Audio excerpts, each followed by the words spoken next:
It's Kate. And Oliver Hudson. Host of the new podcast, Sibling Revelry. That's right. We started this show because, you know what? No one talks about siblings and that dynamic. The siblings, they know each other better than anybody. Yes. You know. Listen to Sibling Revelry on the iHeartRadio app, Apple Podcasts, or wherever you listen to podcasts. Hi, I'm Frances Fry. And I'm Ann Morris. And we are the hosts of a new TED podcast called Fixable. We've helped leaders at some of the world's most competitive companies solve all kinds of problems. On our show, we'll pull back the curtain and give you the type of honest, unfiltered advice we usually reserve for top executives. Give us a call and we'll help you solve the problems you're stuck on. Listen to Fixable on the iHeartRadio app, on Apple Podcasts, or wherever you get your podcasts. Episode 233, Save Money on Your Next Car Purchase with the Car Chick. Welcome to the Frugal Friends Podcast, where you'll learn to save money, embrace simplicity, and live a richer life. Here are your hosts, Jen and Jill. Vroom, vroom, vroom, vroom, vroom, vroom, vroom, vroom, vroom. Vroom. Welcome to the Frugal Friends Podcast. My name is Jen. My name is Jill. And today we are talking about saving money on cars because, gosh, is that a bit... That's definitely, when you think of the 80-20 principle for saving, which the 80-20 principle is that 20% of your effort will yield about 80% of your results. It's not a hard and fast rule, but it is something that kind of is generally true. The car purchase that you make, that is one of those 20% choices that has an 80% impact, so to speak. So this is a big one. I have a feeling I'm going to wish that I had heard this episode about a year ago when I was in the thick of needing a new car because our brakes went out 2 times while driving.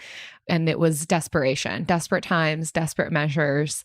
And this is a particularly good time, I think, too, because we are seeing some uncharted territory related to car purchasing. It's not what it used to be pre-pandemic. So I think we do need some of those extra tips, expert insight. Yeah, I think any of the tips that we would have given pre-pandemic aren't as relevant. Still good to keep in mind. But the last episode we did on saving money on car expenses was episode 10. Episode 10. So if you want to queue up our other car-related episode. When we were just babies. We were podcast BBs. Episode 10. So, and I don't think the whole thing isn't even about buying a car. It's about just car expenses in general. So this is specifically on buying a car. And we're talking to an expert, LeeAnn Shattuck, who knows more than us. And that's what I'm very excited about. So, but before we get into it, this episode is brought to you by automatic enrollment. Like when you were a kid and your parent automatically enrolled you in sports or dance lessons, then they automatically enrolled you in school. Jerks. The nerve.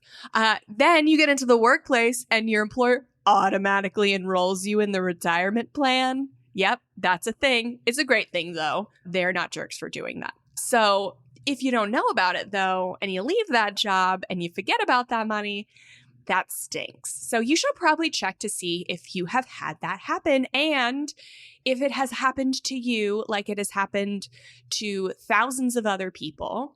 You should roll that over into an IRA. And if you're not sure what that means, you can use Capitalize to do it for free.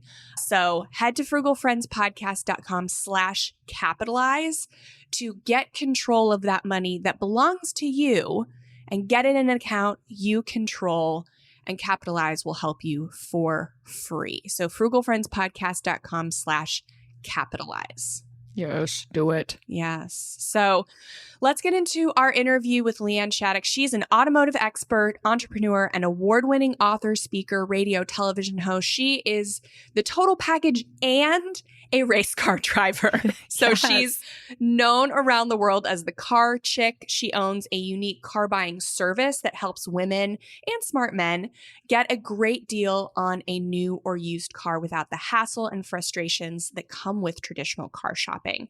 LeeAnn is passionate about educating women about cars and about empowering them to make informed decisions when purchasing, selling, and servicing automobiles. She is the full package, and we are so excited to share this interview with you. Cannot wait. So let's go.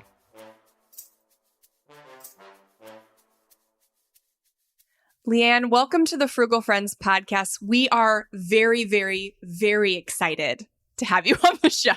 Well, thank you. I'm honored.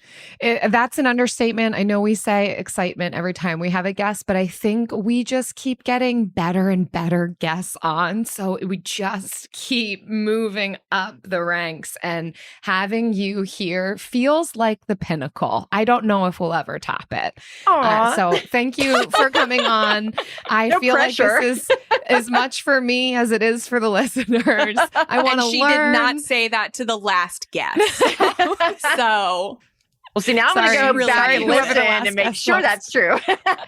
I'm kidding. No pressure. I think just who you are and your presence on the show, I know we're going to learn something, if not all the things from you. So, yeah, this is something that we have needed over the years, because I think everything we've learned about car buying changed in the last few years. And so I think we need like some new information, and I don't even know what that information is, but we're excited to get it from you today. Well, take everything you learned about car buying in the past and just right out the window. Perfect. That's what I'm here for. That's what it feels like. And maybe part of this is going to be a venting session, but can we talk about that? Like, what is happening in the automotive industry right now? Like, what's going on? Why is it so expensive? What's happening? Why, and what the heck?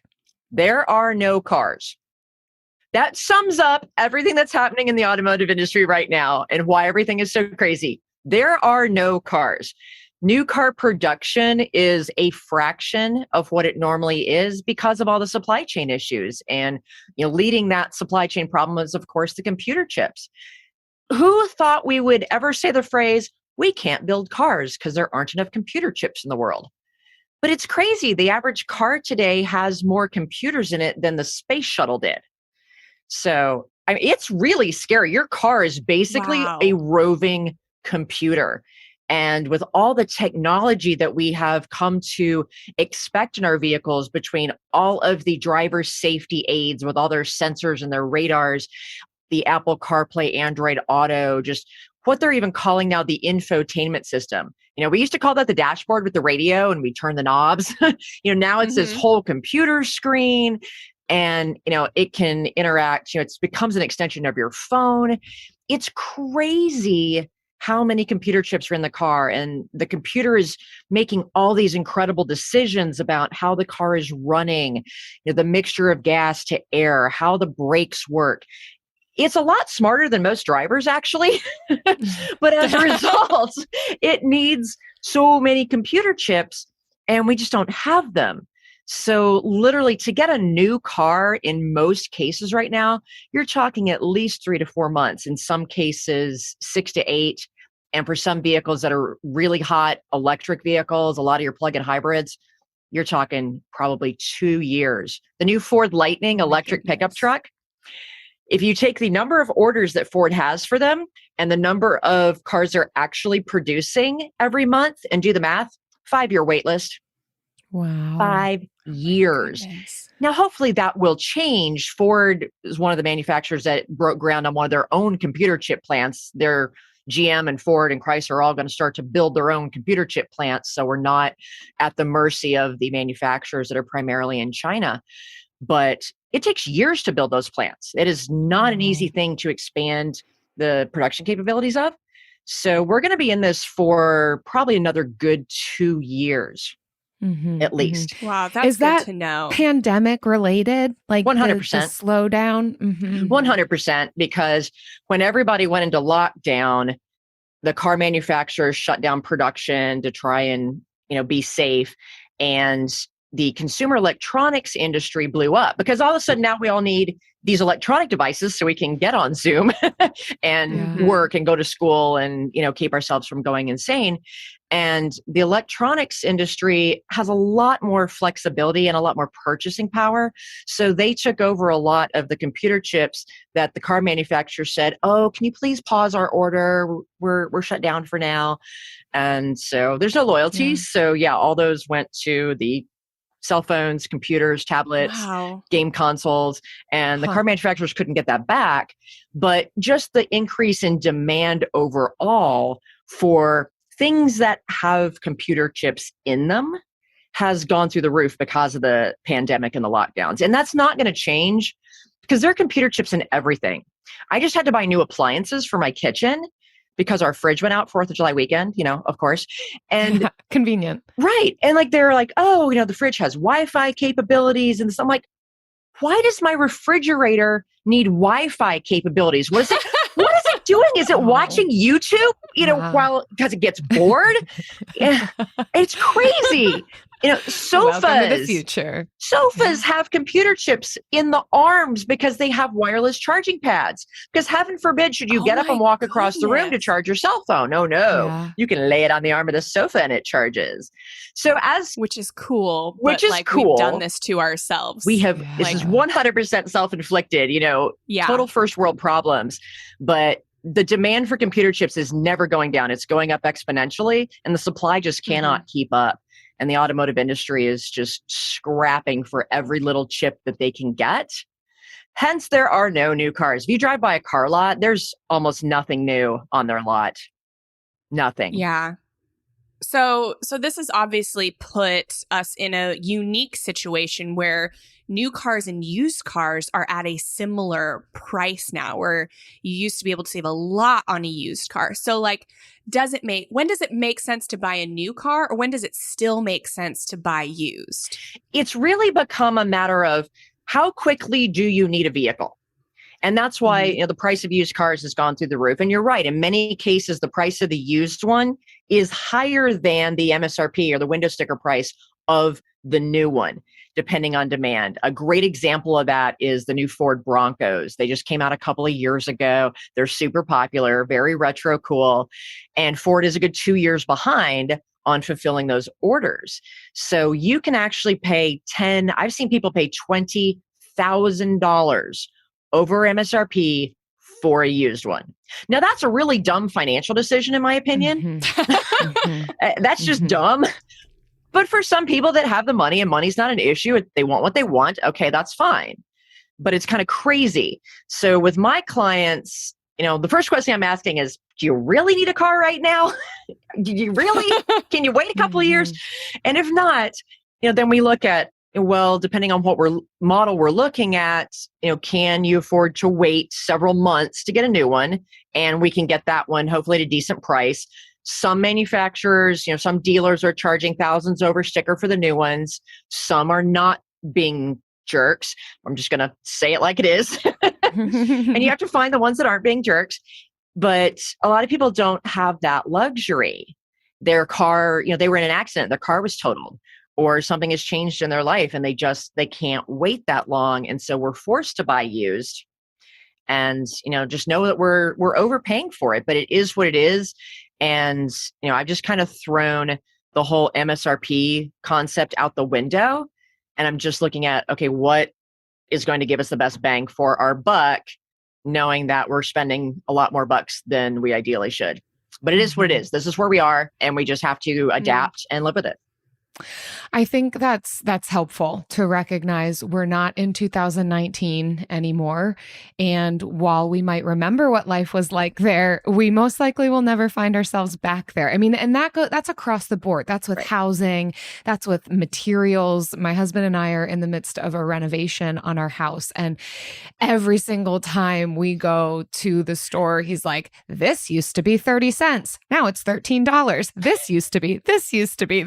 I'm like, I can't anymore because this is where we're at now, and we He's need like, back it. in my day. Yeah, I know. Like we know too much about what it used to be, and so I think that's a huge hurdle, is just like catching our emotions up with this thing that gone are the days of getting a Toyota Corolla for $2,000 and driving it until you're 35. Like, sorry, it's not going to happen anymore.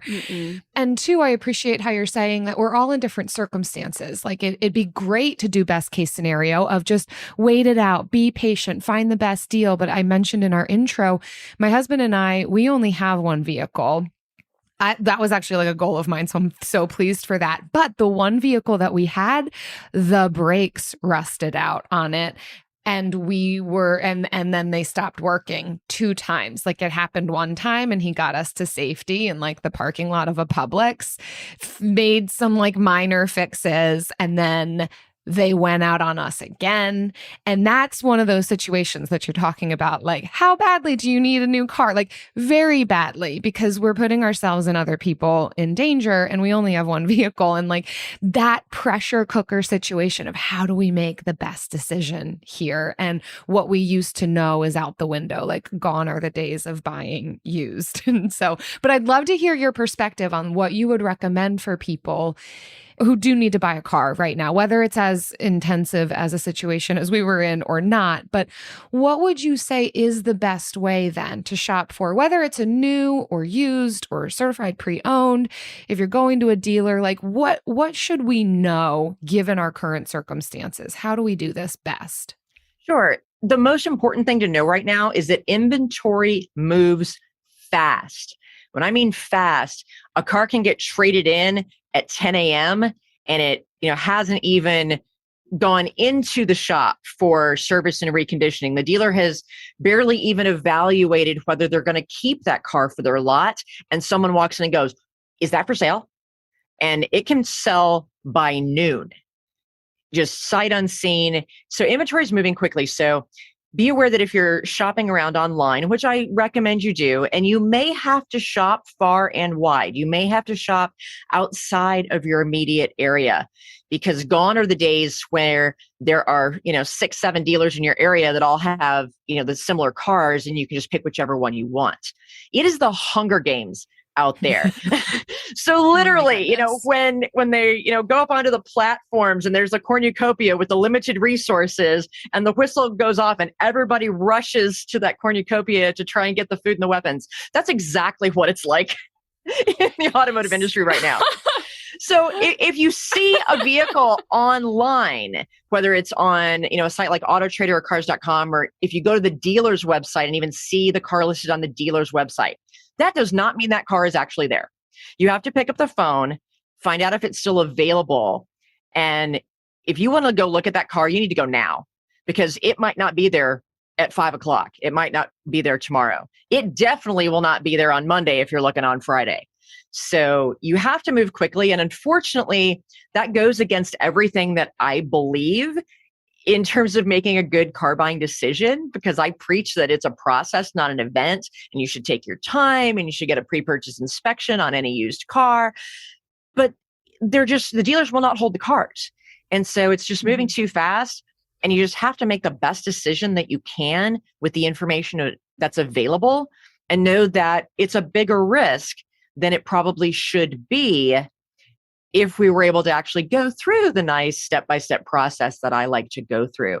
So I tell my clients, when I find something, I'm going to text you and I need to hear back from you in 10 minutes because we may have to move that quickly to make a decision. So it's just crazy. So if I am a purchaser going to a dealer, do I have anything within my power or things that I should be aware of, even if it is becoming that high sense of urgency? Like, are there any recommendations for dealing with dealers at this point in time? You should still shop around. You want to make sure that you are getting the best quality car for your money. So looking at that Carfax report ahead of time is absolutely critical. See what's on there. And it's not just about whether the car is accident free. you need to look and see, well, where did that car live? Was it a northern car that's going to rust out on you like yours did? Yes. Or was it a southern car? Are there maintenance records?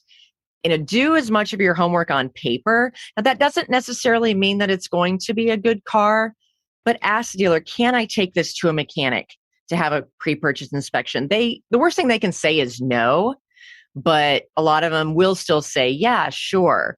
Just you have to bring it back, within 2 hours. So then you got to find a shop that can do it quickly. But your biggest negotiating power now is if you have a good vehicle to trade, because the values for those cars are much, much higher. And in many cases, if you bought a vehicle in 2019, you might be able to sell it today for more than you paid for it when you bought it. So that's where your negotiating power is if you have a decent quality trade. And by decent quality, I mean, does it run? And is it relatively free of dents and dings? It will have value. Yeah, that's great. And maybe more than you think in this market. Are there any other things that someone could negotiate on with a dealer, like with the new vehicle? Is there any wiggle room that you've seen there? You definitely shop around because, like I said, some dealers are charging thousands over sticker. Some are not. And the ones that are not are usually putting what the dealers call an addendum. It's usually some sort of accessory package on the car. And I see the prices of those creeping up, but there may be some things in that package that you can negotiate or get the price of that package reduced significantly. So be sure to ask, not just what the price of the car is, but get them to show you a breakdown. And if there is a package, which there most likely will be, what is included in that package? And, understand what those items are and see if there's some that you really don't want. Like, don't ever let them put a pinstripe on the car. Cars today do not need pinstripes. Seriously, that's a thing. That's still a thing. It's still a thing. It should not be a thing, but it's a thing. If they want to put wheel locks on the car, you don't need wheel locks. See if you can swap that out for something like rubber floor mats or something that's at least window tint, things that are going to be useful to you instead of those items, or see if you can get them to, hey, can you take this off? The worst thing that they can say is no. And unfortunately, it is 100% a seller's market right now. And the dealers really do hold almost all of the power, which is very frustrating. But, do call around outside your geography, because it's really amazing how it can vary. And there are certain manufacturers that have told their dealers, you will not sell cars for over MSRP. Or you will lose marketing dollars. You will lose allocations, which means quotas of new cars coming off the production line. Multiple infractions, they could even lose their franchise. Is that stopping all the dealers? No. And I have potentially made a few choice phone calls to the vice president of operations of certain manufacturers of North American operations and reported said dealers. Because I'm not putting up with that. I am not putting up with that. Oh my goodness. But then there's some also owners of dealership groups that have said, we're not doing this. You can put accessories on the car, but we are not taking money from a customer and not giving them at least something in return. Because someday this will be over and people are going to remember, and this is not consistent with our brand. So you have to find the manufacturers and then the dealers that are at least trying to be honest and ethical in this market, but they're getting few and far between. Yeah. And I've had some flat out lie to me. I had a Mazda salesperson out west literally flat out lie to me and say, oh, well, Mazda has completely shut down production for the next 2 to 3 months. We're not going to have any new cars. And that's why we're charging $10,000 over sticker. And I went, oh, really? I hadn't heard that. Being a journalist myself, I'm like, I need to call and confirm that because nobody's broken that news yet. So I'm going to break that news. So I pick up the phone and call the vice president's office of Mazda North America out in California, who I know. I said, so I heard this from one of your salespeople out in Arizona. And they're like, I'm sorry, you heard what? Like, no, that is not true. We will take the wrong person. We will take care of this. Yeah. So lying to me is probably not their best strategy because they don't realize who I know and who I have on speed dial as a journalist and influencer. But, just be aware that there are some very dishonest tactics going on. And that happened to be that one independent salesperson at that dealership. It was not when I called the general manager to give a courteous heads up that they would be getting a phone call from corporate office. That salesperson no longer appears on their website. Let's just put it that way. But, sometimes it is at the dealership level that they've decided that they're going to take that risk of suffering the wrath of the corporate office. And some of the corporations are not even saying a word about it. They're letting their dealers do whatever they want. So there can be a big variance in the price that you can pay for the exact same new car. And similarly with the used cars, some dealers are really jacking up the prices. Some are being a little bit more fair. And you really just have to do a lot of calling around and be prepared that this is going to take up a lot of time during your day. This isn't going to be something you can just do in your spare time. If you need a car, that is going to become your full-time job for the next week, is finding that car. One final question on the dealer thing. Do you have any tips for finding a more trustworthy, honest dealer? Like for the person who has no idea, what could we do? Sometimes the dealers are saying on their websites, we will never charge over MSRP for a car. So look for that. But another thing to do is just go onto their websites and see, if they do have any new cars listed, what prices are they listing? Are they listing an addendum? Some are being flat out honest about their dishonesty. They're admitting, we're charging over sticker, and I get, the Land Rover dealership in Manhattan. Okay. There's a lot of money to be had there. And if people who are already buying a $100,000 car want to pay $120,000 for that car, so that they can have one in their home in the Hamptons, you know what? Fine. They've got that kind of money, whatever. But, when you're talking about a Hyundai or a Toyota or a Honda for somebody, more like you and me, who doesn't have an infinite budget for a necessary piece of transportation, that's when I get really ticked off. So really read the verbiage on the dealer's website and then go look at what they list their prices for. And if they say call for price, that's a red flag. They won't even put the MSRP on the website.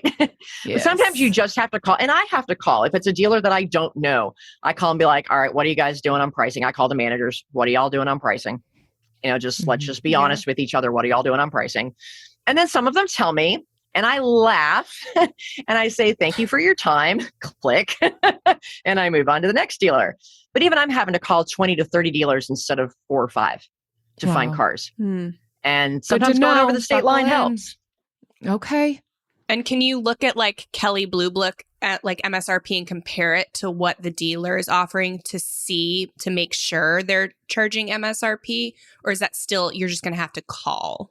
Yeah, well, you're going to have to call, but also if they have a new car listed on their website, they should, if the car is hit the United States, if it's on U.S. soil, they will have a window sticker, and you can just look at the window sticker or ask to see the window sticker if it's not posted. That way you can also verify what features it has, because a lot of the new cars are being built without certain features that should be in that trim level or in that option package, but they have eliminated that to save a computer chip or two. But they'll say that on the window sticker. So you may or may not get certain features, and the German manufacturers are doing this a lot.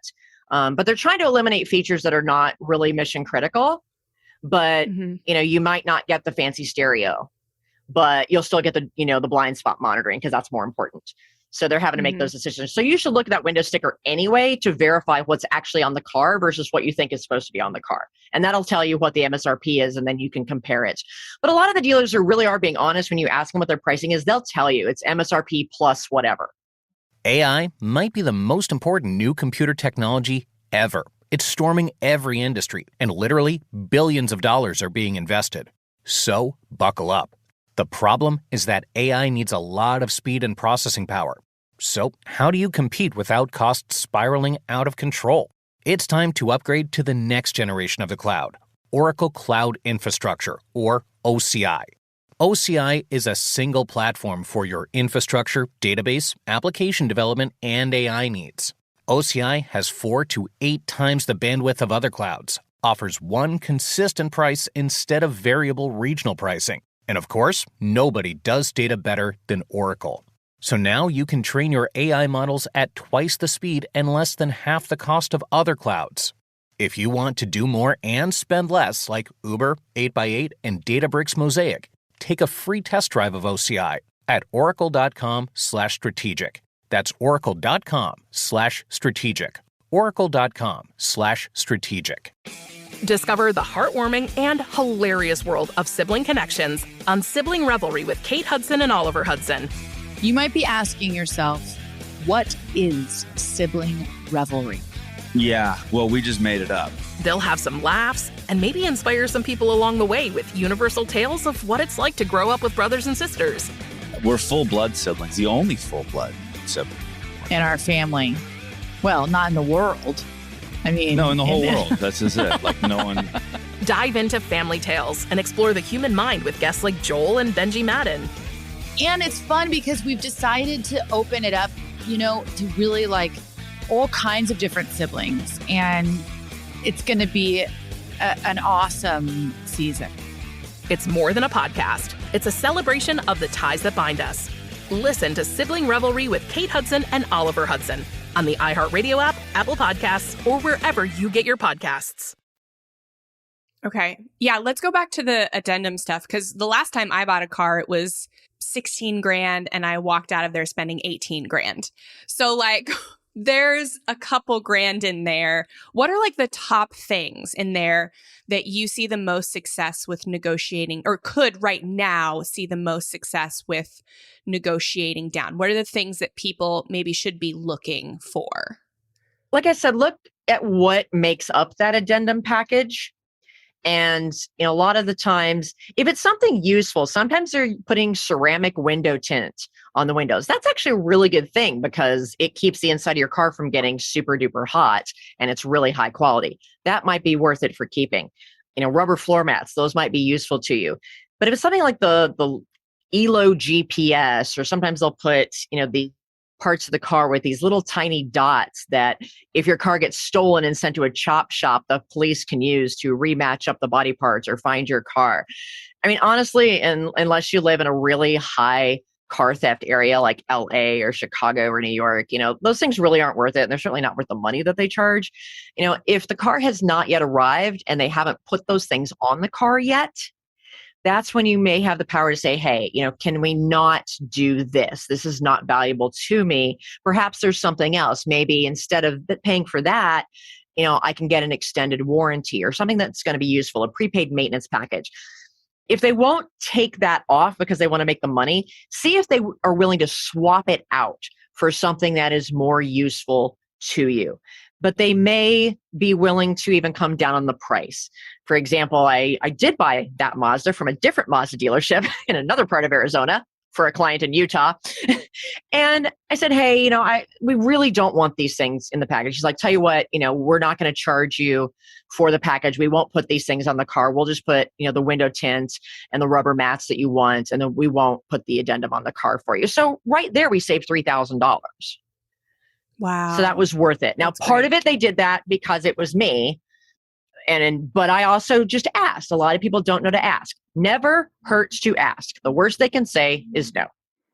Mm-hmm. Absolutely. And they still want to make the sale. So there may be some room there depending on, how willing you are to ask and be firm about that. One last question on when buying a car from a dealer. I know this is a traditional dealer tactic. They will keep you in there for hours after you've agreed to buy the car, asking you so many questions. And the questions, by the end of it, you have so much decision fatigue that you're just like, yes, okay, whatever, get me out of here. And at the end, it's like, oh, would you like this $1,000 extended warranty?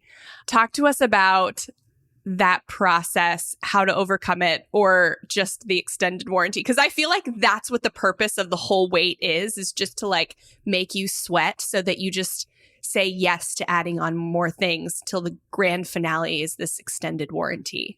Tell me if I'm right or wrong or how to handle the situation. You are 100% right. Absolutely. You are 100% right. And I always talk about how a car dealership is a lot like a casino. They suck you in, and then everything, once you're inside the doors, is designed to keep you there and keep you spending money. So without the free drinks. So, honestly, they might do better if they would, get a liquor license and serve beverages, but that, it's probably not something I should suggest to that. Yeah, but, not a bad idea. Right. But the best thing that you can do is to get ahead of that. Know what the types of things are that they are going to offer you in the finance office before you ever walk in the door to the dealership. And know if that's something that you want. My belief is that the majority of the things that they want to sell you in the finance office, well, some of them may be good products. They're not worth the prices that the dealers charge for them. The majority of their profit is made in that room. In some cases, though, an extended warranty might be a good option for you.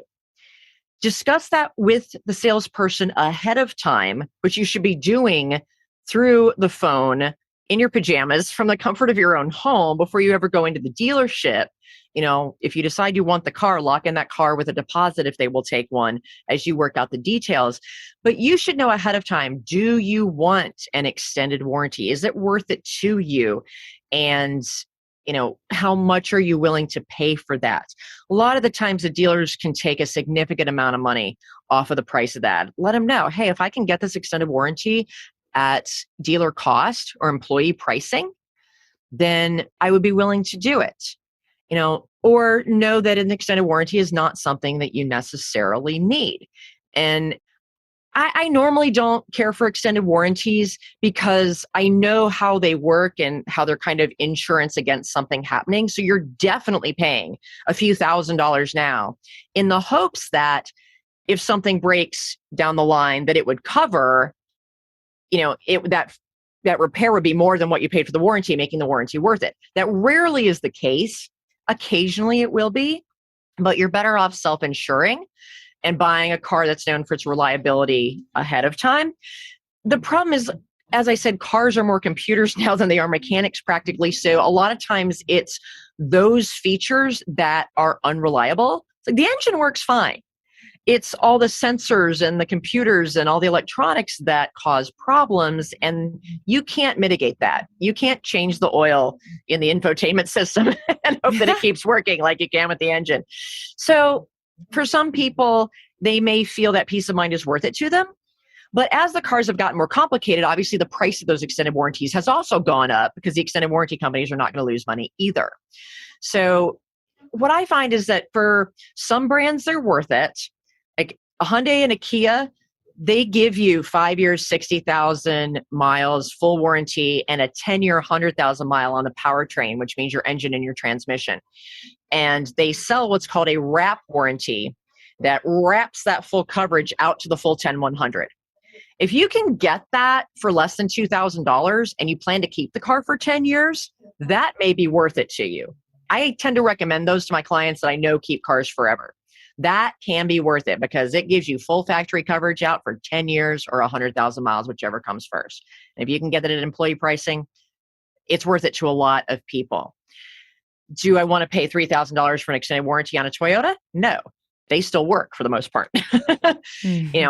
If you're looking at something made by Chrysler, that might be worth doing. That's pretty much guaranteed to have problems. So a lot of it just really depends on the circumstances. But I tend to go in with it looking at how long do I plan to keep this car compared to how long do I get on the full original factory warranty. Because they'll tell you, oh, well, it's, 6 years or 70,000 miles. Like, well, no, it's really not because I have 3 years, 36,000 miles full coverage. So the extended warranty is really only covering me for this piece because the factory's got me for this piece. Mm-hmm. So you have to look, okay, so I'm really paying $3,000 for 3 additional years of coverage and, 42,000 miles or whatever the math comes out to. Is it worth it to pay $1,000 a year for that peace of mind? When you really start looking at the math, it changes for most people. So know those things ahead of time. And as much of that as you can pre-negotiate into the deal. And a lot of the times the salespeople will say, oh, well, the finance manager will talk to you about that when you get into the office. You say, no, I know you get commission on that stuff too. If you want to have any chance at all of selling one of these products, we're going to talk about it now. Otherwise, I'm going to walk into the finance office and just say no to everything and not even listen to what the finance manager has to say, because I'm not going through that. So you've got to take control of the process. They have a sales process that they spend millions of dollars in the industry training their salespeople on to maximize their profits. And in defense of the dealers, they're a for-profit business. It is not their job to give you a bottom line killer deal. That's your job. Their job is to maximize their profit. You can't fault them for that. They're a business, not a charity. But know going in that you have to take control of your buying process. Take that control away from them. It's like, gamble online instead of in the casino, where you at least have a little more home court advantage. Oh man, LeeAnn, I feel pumped up and it's happening. The thing that I thought that I wish that I would have talked with you a year ago, and yep, I'm there now. That's what I'm feeling and experiencing. We're is a complete sentence. So everybody repeat after me. No is a complete sentence. No is a complete sentence. Oh, we're getting so good at this. You can apply that to so many things in life, ladies. Yes, I love that.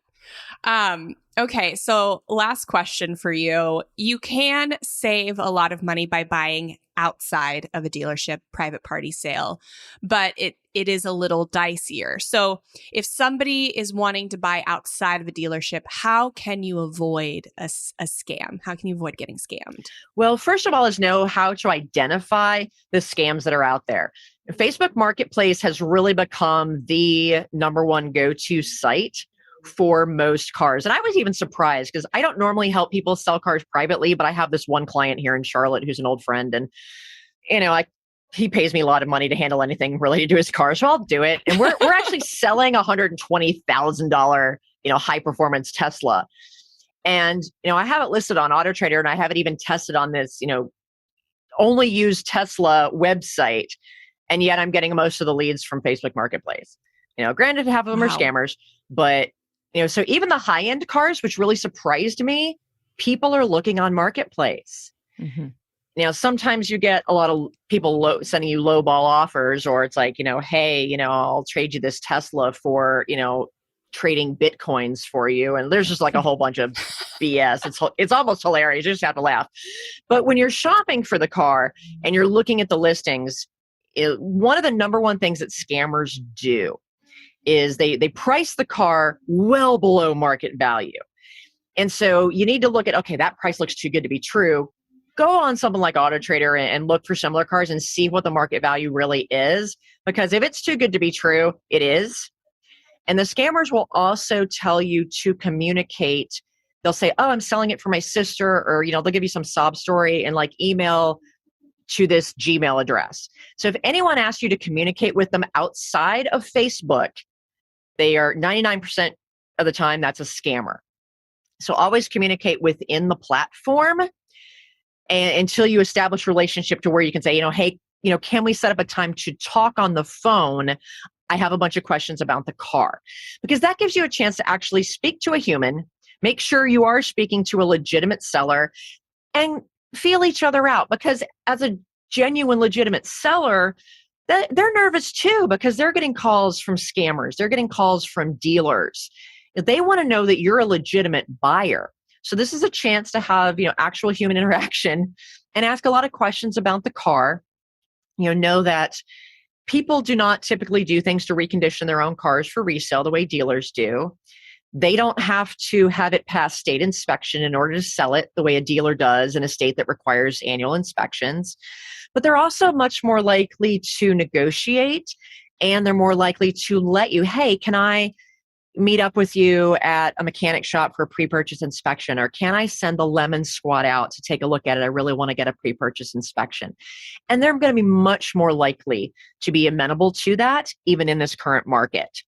So it is that trade-off. And especially if you're looking at a car that is not in a geographic location that's convenient for you to go look at it yourself, you are going to rely on a company like the Lemon Squad, who I highly recommend. Aside from the best branding ever, all they do are pre-purchase inspections on used cars. They're fantastic. So you can look at a used car that is outside your geography if you use a service like that to inspect it for you. But you're taking a little bit more of a risk, and how do you trust with the musical money and moving the title, and find out, do you have the title in hand, or is there a loan? Do you have a lien on the car and the bank holds the title? If the bank holds the title, then the seller needs to find out from their bank, how do we handle this? Because obviously the loan has to get paid off before the bank's going to release the title. What does that process look like? If you as a buyer are getting a loan for the car, talk to your bank, because very often the two banks will just talk to each other and handle it for you. That's an ideal situation.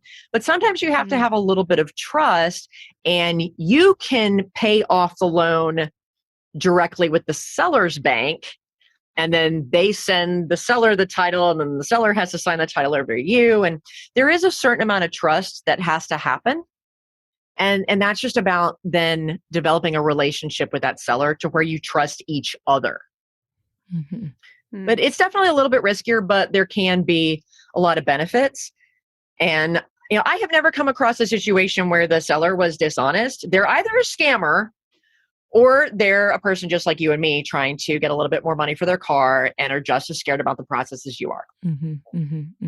And what I'm hearing is both take a ton of time, whether you're dealing with a dealer or outside of a dealer, whether you're selling a vehicle. It's going to take a lot of weeding through and being cautious and on guard with everybody to make sure that you're not getting hurt in the process either. Absolutely. Beyond what's reasonable. Absolutely. And, with buying private party, if anybody ever asks you to, give money up front when you're doing a private party transaction, that's a hard no. With dealers, you can put a deposit down on the car. It's a partial payment to secure the vehicle in most cases while you work through, getting the loan approved or the delivery logistics. But with the private party, you do not turn that money over until you have agreed there is a sale. Preferably do it in person, at one of your banks so that, they know that the money you're giving them is legit. That they're legit. They're handing you a title. The little person at the bank can notarize it for you. Doing those transactions in person, even if you have to drive 4 hours, that's the better way to do it in a private party transaction. Dealers, it's easier to know if the dealer is legit. You have some recourse if, the dealer tries to pull anything hinky on you. But with private party, if you can meet them in person, that is ideal. But I've done a lot of private party transactions that we couldn't. And, we all kind of had to trust each other in the process. And, it worked out just fine. But everything is a little bit higher risk right now. That's just the new world that we live in. Speaking of transactions that don't always happen in person, but are amazing every single time they happen. And zero risk involved. The Bill of the Week.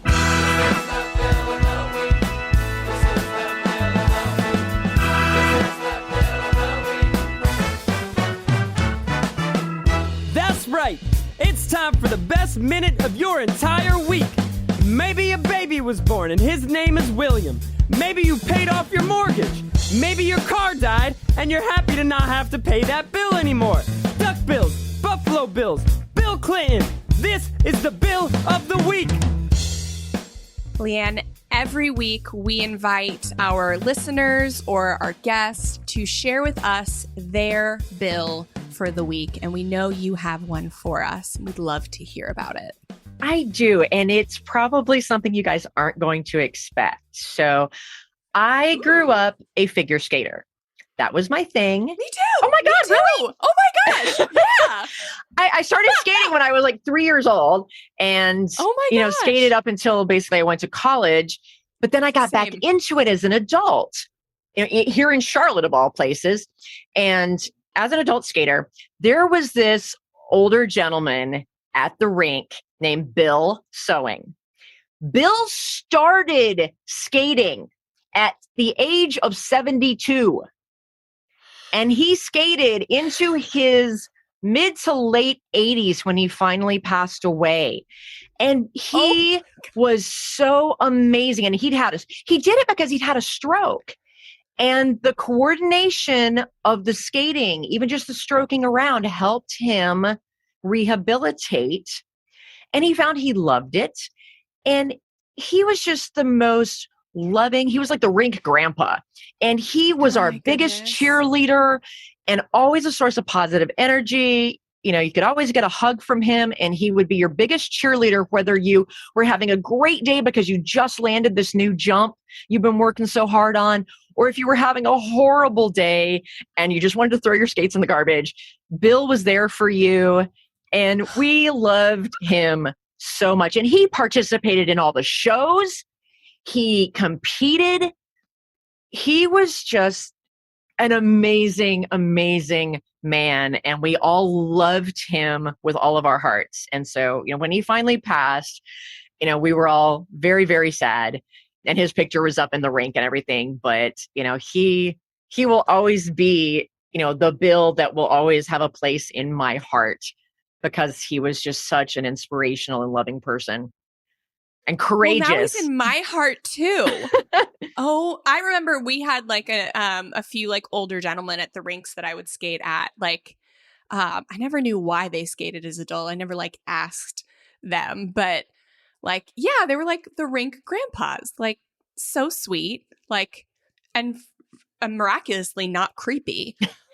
Like, with like these older men, like there was like one at each rink, like, and all these like little girls. So like, I'm just envisioning that as you're speaking, and I'm like, oh my God, my childhood. Mm-hmm. I literally have goosebumps hearing this, because it hits all the boxes. Bill, this is my new favorite Bill. Bill being a person. We love it when the Bill of the week is a person. Check. Bill ice skating. Bill elderly ice skating. Bill being the rink grandpa. Just you ice skating too, LeeAnn. Meeting and skating with Bill. I know. It's my hips, they don't lie about not wanting me to do any jumps anymore. Like, I'll skate every like winter. Like, we'll do like a just skating, you know, like a Christmas thing, because that's the closest you can get to winter in Florida. But like, I try to just do like just a simple jump, and I'm like, yep, that's it for me. I'm not doing any axles anymore. Yeah, I don't let myself go to the rink anymore because I have more physical problems now. Some of them, you know, skating related, some of them COVID related. Oh, yeah. My injuries in adulthood are all skating related. Oh, yeah. From childhood.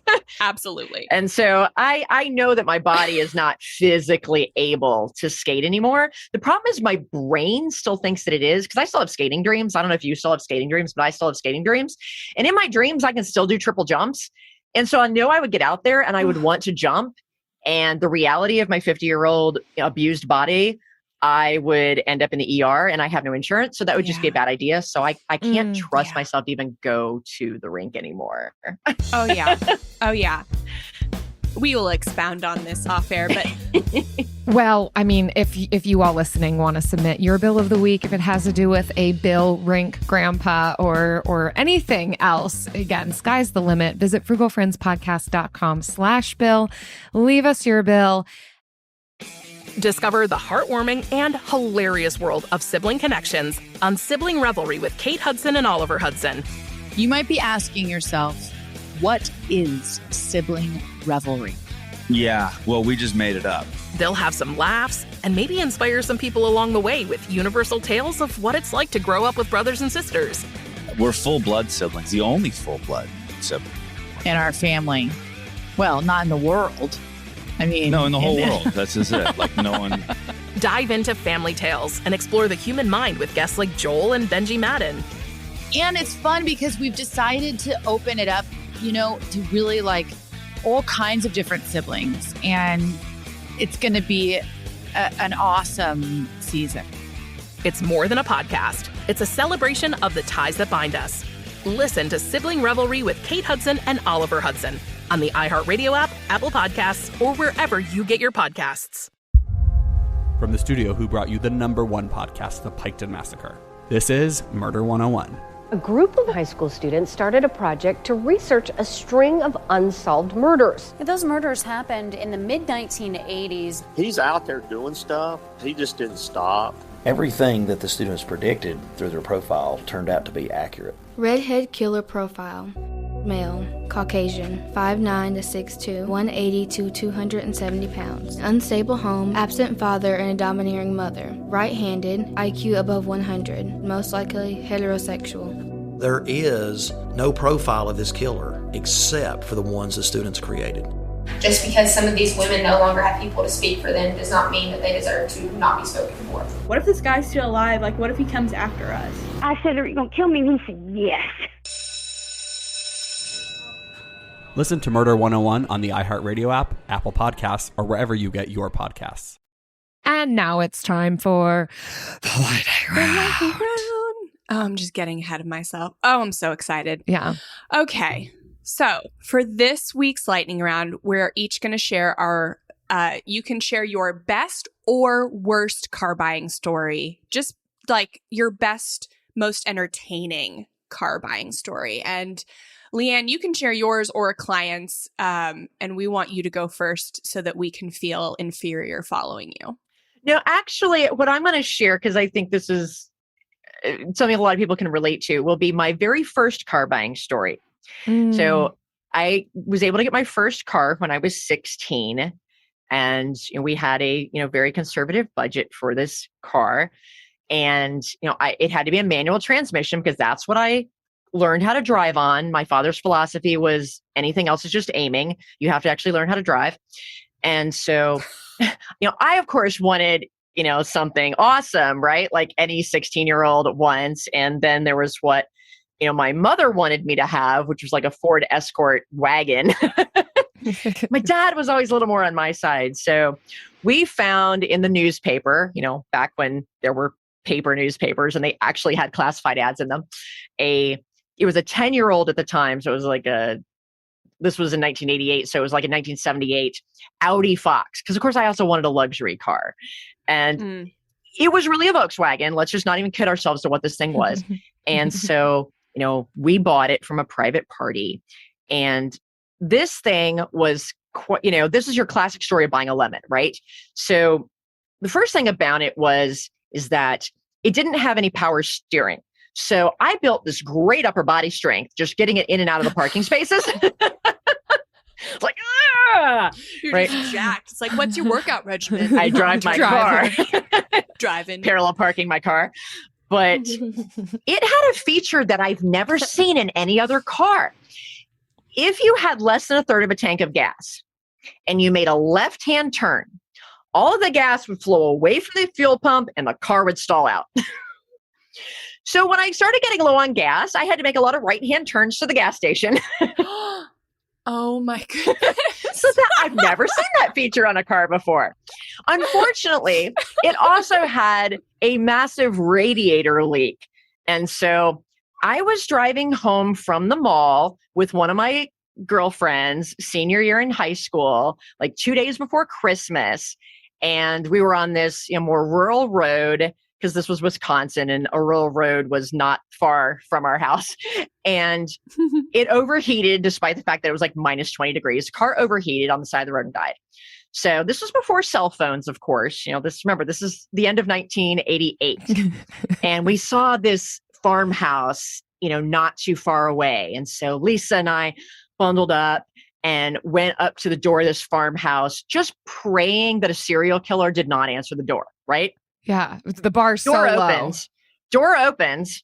It's Santa Claus, because he had just gotten off work at the mall where we just came from. No. And we're like, Santa. Our car died. Can we use your phone to call my dad? He's like, sure, come on in. Ho, ho, ho. I can guess what you want for Christmas, right? Sweetheart. So we get rescued by Santa. My dad comes and saves us. And, I actually did get a car for Christmas because my dad decided he was going to get a new car for Christmas. And I got his old one. And we ditched the junky old Audi Fox. So that was like my teenage car buying experience, which I realize today we live in a much more dangerous world, and parents should probably spend a little bit more money if they can to get their teenage daughter, especially, a safer car. But man, if we didn't have these teenage car stories, we wouldn't be who we are today.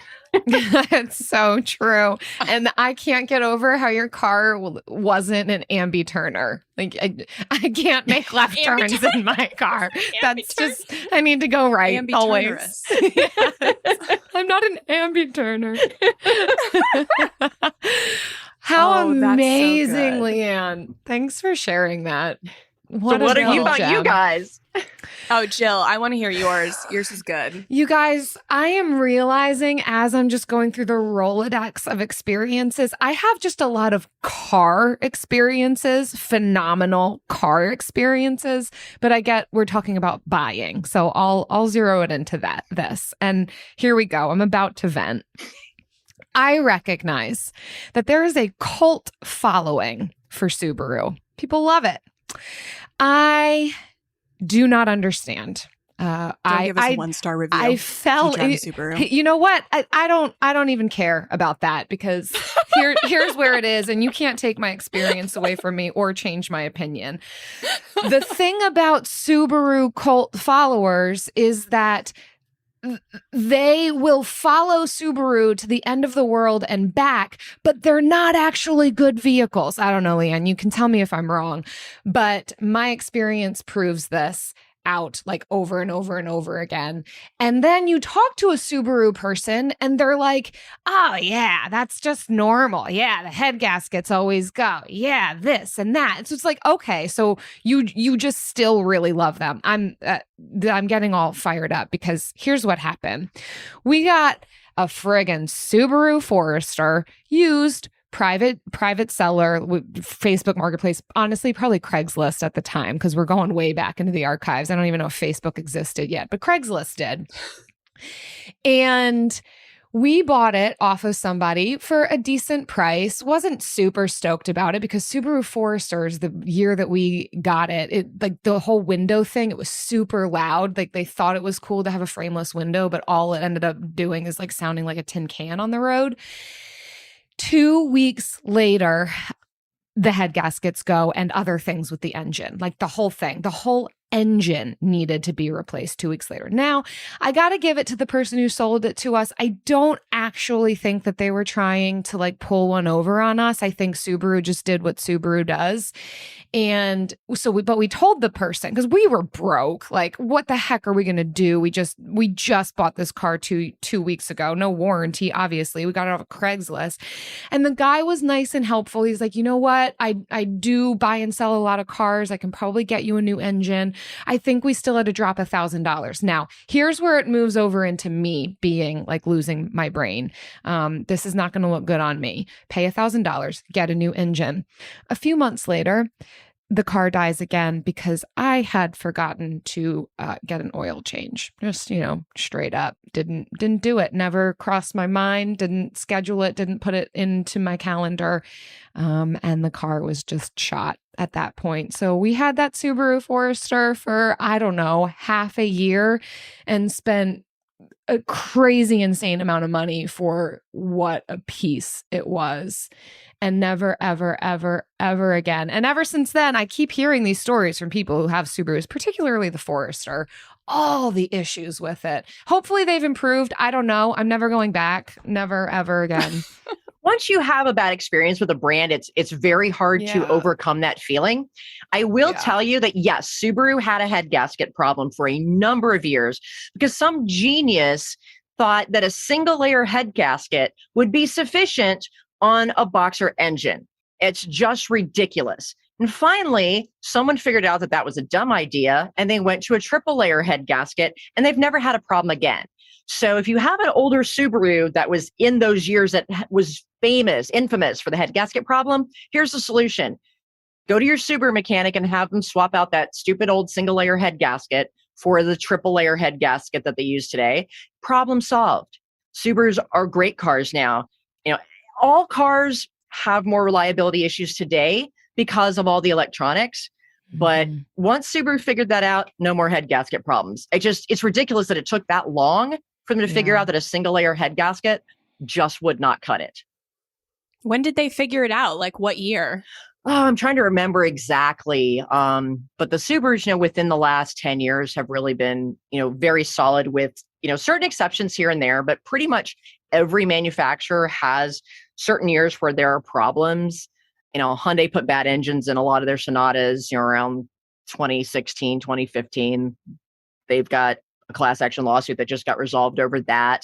Honda since 2016 has just gone off the cliff in terms of reliability.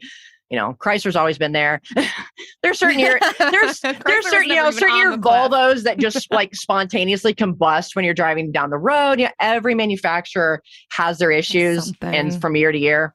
But at least we figured that one out. But once you've had a bad experience with the brand, that's usually it for people. Yeah. That's totally true. Understandable. Well, LeeAnn, thanks for matching my energy and then tempering me. It's what was necessary. That lack of oil changes was on you, girl. That was on me. I will own Change and claim your that oil all day long. Yep, that's on me. I had an engine catch on fire because I forgot to get an oil change. It was a Saturn SL2 and it had a leak. Mm-hmm. Yeah, and it wasn't completely on me, but it was definitely overdue for an oil change, not to the point where it should have caught on fire, but I was driving down the highway and I was like 45 minutes from my house too. And it just like fire. Yep, fire. Fire. So that was fun. But that's not my story. My story is with my current car. And I don't know if this maybe is the most like, so I was in a season of my life where I really wanted to pay cash for a car. And I decided to, and it was an $18,000 purchase. Is the car I have now, which is a 2016 Hyundai Tucson. It's like that turbo. It's not a great car. I would love to get one that doesn't like sputter in the morning when I try and like leave my driveway, but I'll need a few years, I guess. So I wanted to pay cash for this. I had the cash, but like I couldn't get the cash out. And like I didn't call to prepare my bank to like get that much cash out or to put that much on a debit card.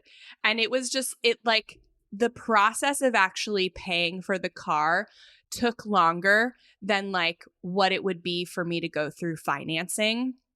And by the end of it, I was like, I'm never paying cash for a car again. I'll just finance. Because I was like, how much extra would it have been for me to just finance this and like pay it off in a month? And they're like, maybe like $100. And I was like, well, that was worth my entire day. I would do that. So yeah, that was my several years ago, my last car buying story. And I know that will sound sacrilegious to some people, but yeah, next time I'm going to finance. But I'll also have a trade-in. Last time I did not have a trade-in because I gave my car to my mom. So that was another reason like it was so much at one time. But yeah. That was that. That actually is a really good point to mention to car shoppers today, because with interest rates going up, it may make more sense to pay cash for a car if you have, that money somewhere. Mm-hmm. But a lot of people keep that money in investment accounts, and they need to talk to their financial person to play musical money and get that out of wherever it's invested and into a checking account where they can actually convert it into a certified check or wire the funds to the dealer. With the market moving so quickly, if you are actively car shopping and you plan to pay cash, make sure you have that cash sitting in your checking account before you find the car. Because once you find that car, things are going to have to move super fast. And the dealers don't like to wait. And if you've got to then call your financial person, get a hold of them, they have to sell some stocks, move some money. It could take a week. Even with a deposit, the dealers may not hold the car that long. So if you want to pay cash, make sure that money is sitting in your checking account before you start car shopping. And, be prepared. Another thing I've noticed is that even though some of the best interest rates are with credit unions, there are some credit unions like USAA who are amazing. You get approved in like 2 hours. They send you a letter for the dealer to draft the money directly from them. Boom, you're done. But a lot of credit unions are still operating on kind of the old-fashioned community, paper humans. And it can take them 2 to 3 weeks to approve a car loan. No dealer will wait that long. So if you think you want to go through your credit union, get that pre-approval before you start shopping. Find out from your credit union how long the process is, how they get the money to the dealer. Do they get the money directly to the dealer? Do you have to come in physically, sign papers? They hand you a check? How long does that take? Because in many cases, we have not been able to use the client's credit union because they were moving slower than molasses and the dealer just wouldn't move that slow. They're like, nope, sorry, we got to move. Same thing in mortgages. You can't get a mortgage with a credit union right now because they just move too slow. Good to know. It's the same thing over there. Yeah. Come on, credit unions. That was a great addition. I know. They're so great, though. Definitely refinance with your credit union, even if you can't make a purchase with them. Man, LeeAnn, thank you so much for coming on the show. This has been so good. I'm definitely going to re-listen when it comes time for me to buy a car. Where can people get more from you if they need more information? Absolutely. They can go to my website, thecarchick, that's CHICK.com. I have my own podcast called The Straight Shift. And I've got about 85 episodes out there with all sorts of car buying advice from buying a car, selling a car, maintaining your car, driving your car, just some fun stuff. I'm getting into telling people about electrified cars right now. So I'm passionate about educating people. We've got a blog out there, and I'm actually in the process of developing an online car buying course to teach all of my secrets. And we're hoping to have that launched fourth quarter of this year. So I'm hoping October. So definitely, check back on the website on that, because unfortunately, I cannot personally work with everyone. I typically have a wait list and I want to be able to help everybody. So at least by having this car buying course, I can at least get my knowledge out there for people that are tackling the car buying process on your own, especially in the current market. Fantastic. Awesome. Thanks so much, LeeAnn. We appreciate it. Thank you for having me. I'm really honored. Your energy has been really fun and I enjoyed hearing your stories as well. Change your oil. Yes. If you don't take anything else away from this, here's your reminder. Get your oil changed.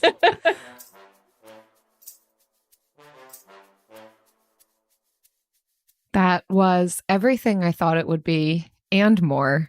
Yes. We hope that you got a nugget, even if you're not in the market right now to purchase a car, that you will hold on to these little nuggets of wisdom, revisit this, definitely share it with a friend that you know is in the market to buy a car. And that you will just kind of return to this as a one-off whenever you need it. Mm-hmm. We hope you feel more empowered, more educated, more knowledgeable, more equipped. And thank you all so much for listening. Many of you know we have a private community where we do monthly money challenges and offer accountability groups. And we want to take this time to congratulate one of our members for a massive win. This comes from Victoria, and she shared, on July 1st, I started writing down every time I spent money. By the third day, I realized why this never worked for me in the past. I found myself justifying reasons why I didn't need to write down a charge. For example, we had to buy a new battery for our motorcycle, and I didn't write it down because it's not a normal charge and won't happen for a long time. After catching myself and writing the charge down, I realized these are the times I'm swiping my card and not really paying attention to it, and therefore throwing my budget and balances off. What an amazing realization. I still do this sometimes too. You're not alone, Victoria. Mm-hmm. Yeah. So congrats, Victoria, for making that realization. And we're super proud of you and excited to see what being fully intentional will look like for you down the road. Thanks everyone for listening. If you want to check out our monthly challenge community, head to frugalfriendspodcast.com/club to see what challenge we have coming up next. See you next time. Frugal Friends is produced by Eric Sirianni.